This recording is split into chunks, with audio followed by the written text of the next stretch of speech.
Hello. I don't know what I'm about to tell you. I just wrote down in my journal, so it should all make sense. It's about words and language. This is definitely a viewpoint or topic very relevant to objectivism and anarcho-capitalism, as both groups have had trouble. The kind of trouble I'm going to be talking about. And I'm on the side of those groups on this issue of language. So the thing is language is an evolving, like living social reality. Like people are very uncreative with language, and they should be more creative with it. And what I mean is that the only thing important about words is the meaning behind them and whether or not it's clear what they mean. And the thing is that sometimes words have many meanings, but they're treated as if they have but one meaning. It's I think I may have mentioned this before, but this idea, but I'm going to go into it more in this video. Like for instance, word monopoly. There's a big difference between a government-backed and enforced or coerced monopoly and market domination, where there's just one business that's dominating a particular industry. There's a big difference between the two. One's good, one's bad. That's one way of looking at it. But they're often both treated as the exact same thing, and they're both called monopoly. When, to be honest, I don't think market domination is monopoly, because there's still competitive forces on the person, and on the business. So it's sort of an anti-concept, as Rand might say. So yeah, and then self-interest too. There's a big difference between rational self-interest and irrational self-interest. There's a big difference between a person wanting to be happy and following what will make them happy, getting wealthy in the process, and doing what they enjoy selfishly, and a serial killer Attila who goes around killing and raping and pillaging everything. There's a big difference between those two, but they're both conflated the same, to where when I tell people I believe in egoism, I'm talking about, you know, I want to do things that'll make me happy. I want to follow my own values and be successful.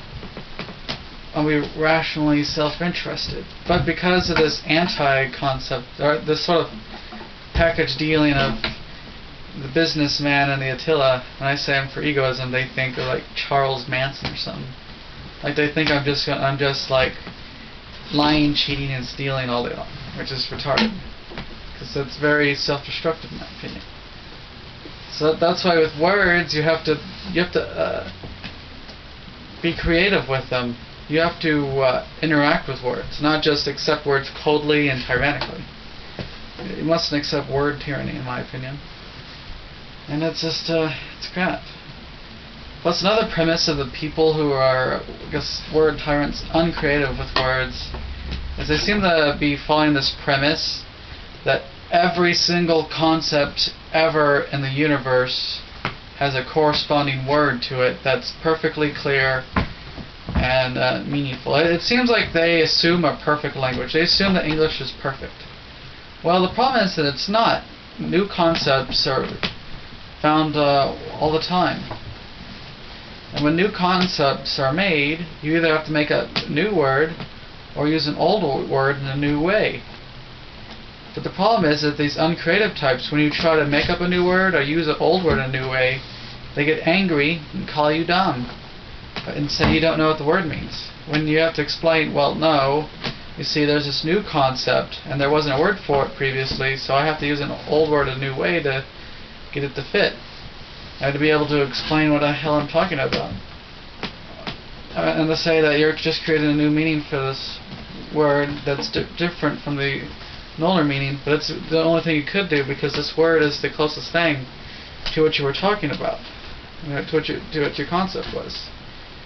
And then they're like, well, you just this sort of thing happened with Eagle Eye, the Eagle Eye Jacob Spinney debate, which led me to unsubscribe to Eagle Eye, because he's one of these uncreative types, and he just was very verbally abusive. He's a jerk.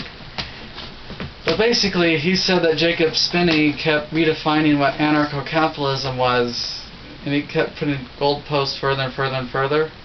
Well, to me, that's like if you were running on a track, and Jacob Spinney starts running faster than Eagle Eye, and Eagle Eye's like, "Hey, you're running too fast. I'm too lazy." Like that's what it seems to me. That Eagle Eye is just too lazy and unintellectual. He's not willing to keep up with Jacob Spinney. So instead of just simply keeping up with Jacob Spinney, he complains that Spinney's moving too fast. Like if you're not willing to get into if you get into a debate, be prepared to try and keep up and not just complain and whine that the other person's cheating if they start beating you. Which in my opinion, Spinney whooped Eagle Eye like nobody's business, in my opinion. But yeah, yes, that's my... I kind of went sidetracked for a moment, but yes, that's my main point. You have to be creative with words.